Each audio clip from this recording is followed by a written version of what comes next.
while Dwayne signs in at the mailbox. I'm going to just pan along here so we can see. Hopefully you can hear the water running.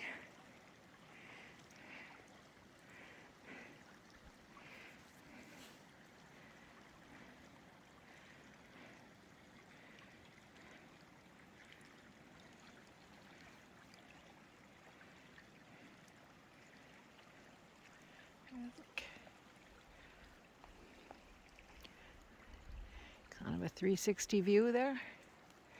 All right, pan back.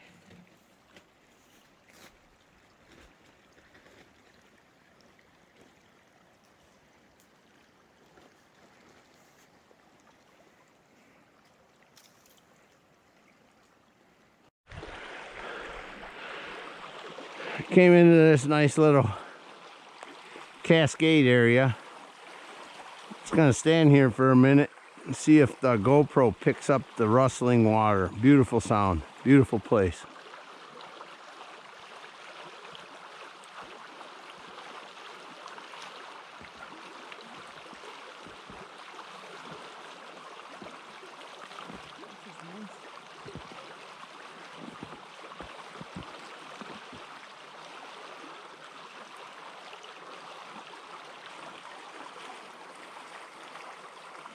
People often ask, how can you live in a place that gets so much snow? I don't know. I guess if you look at it as, oh my God, it's snowing, you're going to have a miserable winter. But if you look at it as, wow, today's a sunny day, we got new snowshoes, let's go for a hike along the North Country Trail. It's beautiful out here. So there's my answer. If you sit in your house on a chair with a remote in your hand crying about the snow outside, you aren't going to like it here. But if you come out and do things, we cross-country ski this year. We're starting to snowshoe. The summer we kayak, we hike. So I love it here. Winters are long, but I love it here. What about you, Beth? Yeah, I love it here too. It's nice. One thing that's kind of funny about coming out here, a lot of times, like hiking the island, we'll go miles without talking. But Beth just reminded me of a story.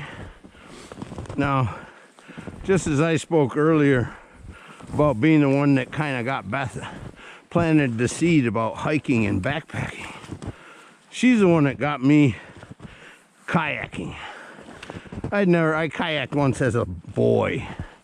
We were at some kind of camp. It's a small plastic kayak. But since I met her, obviously I've come a long way in my kayaking skills. But we were in Rock Harbor one day, decided to rent a tandem kayak. Very quickly we realized our kayaking methods, or how we paddle, are completely different. We spent probably an hour going in circles. We had met another gentleman on the island who since then has become a very dear friend. His name was Jonathan. Unbeknownst to us, Jonathan was video recording us arguing and going in circles in Tobin Harbor in a tandem kayak. It took probably 2 hours to get the hang of how we had to paddle to work together. Found out later, a lot of the kayaking community calls a tandem kayak a divorce kayak. But it taught us that it doesn't matter who does it right or wrong, or if someone's doing it right or wrong. As long as we're in our own kayaks, we can go easily 25 miles in a day. But that's the kind of funny stuff we think about when we're out walking alone like this together, is how far we actually came since 7 years ago of two people just starting to date. and it getting dark in the woods of the UP, following a trail that has blue plastic markers or paint on trees.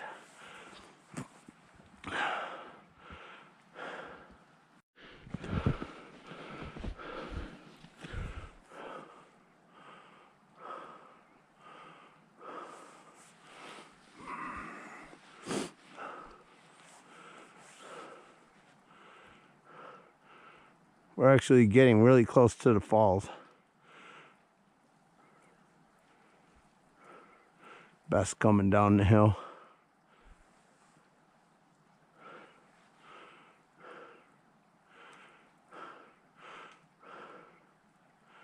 We got a late start today. We were gonna try to make a campground that's past the falls.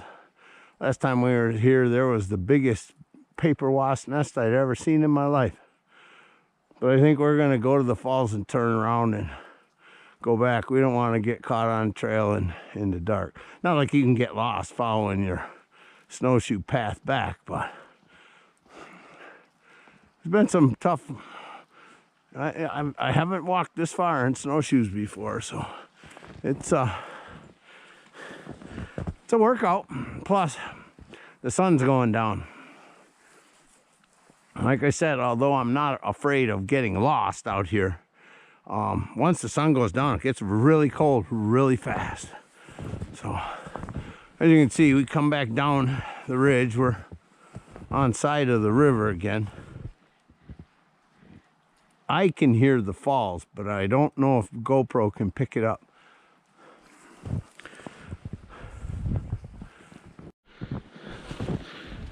If you look closely at this trail, it's mostly deer that are making this trail that I'm following. This looks like a cattle trail from a farm when I was a kid. But as you can see, the blue marker on the tree, we're still on the North Country Trail, traveling west, straight into the sun.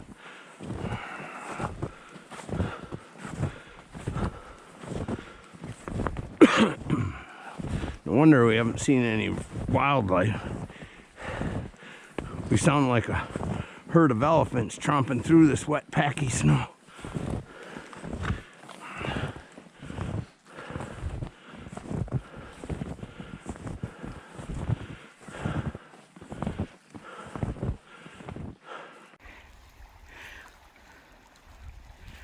This is a nice spot to kind of have a look at the river. This is the Sturgeon River heading towards Tibbets Falls. There's Dwayne.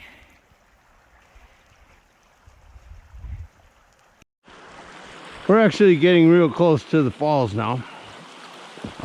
Tibbets Falls. I thought it was kind of unique how the water's bubbling through the ice right there. But it's got a pretty steady flow right here. I don't know if they'd call this the pre-falls or what. Tibbets Falls isn't a real big waterfall. If I remember correctly, maybe 5-6 feet at the most. But it is one of the UP's waterfalls. If you ever pick up one of those books that talks about the waterfalls of the UP tour guide or whatever it's called, I've seen them at the welcome centers and so forth. This will be on the book. This is on the list. We're almost there.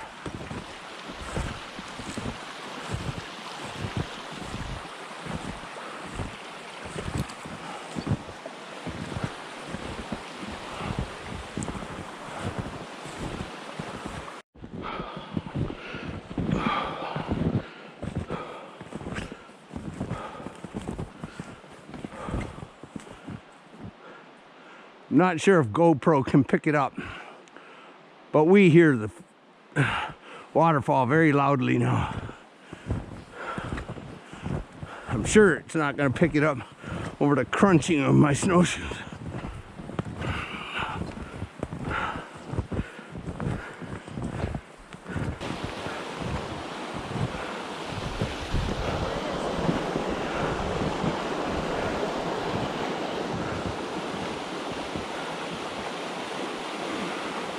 As you can see,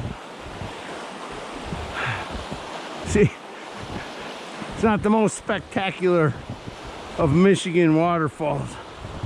I'll try to get in here.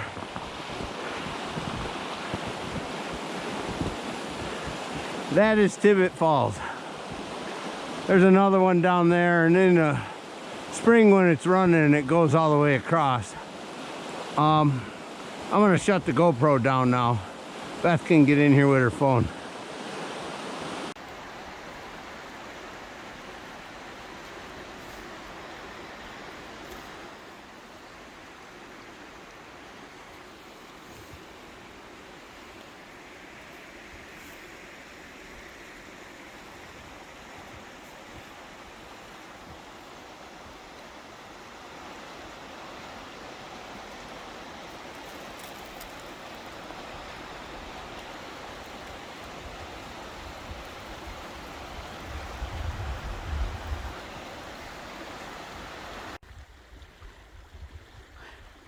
We're here at the bottom.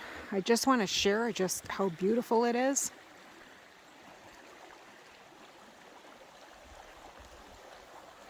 You can hear the rapids.